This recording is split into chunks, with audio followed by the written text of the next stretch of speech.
Okay, so the shed is almost done, and I say shed, it's been plasterboarded and plastered and insulated so I could sleep in if I needed to. I've still got very rickety old doors, that's one of the next projects to go, but all in all there's no more gaps around the tops, there's no massive airflow coming in apart from the doors, which is welcome at the moment just to keep ventilation going before I put something else in. But now I'm going to move on to a little project which is doing a mitre stand for this bench here. When I originally put this in, I didn't know whether I wanted to have a mitre stand at all.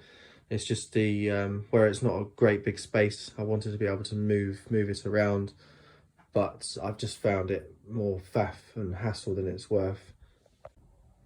So I've already decided the location of the chop saw. It's or mitre saw. It's going to be in pretty much halfway in between both walls, just to give me the best sort of clearance for cutting.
So I did have it finished before, and I've used it for a few weeks, as the last picture shows, with the gaps here, the back and the side. But what I found was that I was getting tons of dust still coming through the bottom. I use this as a router table as well.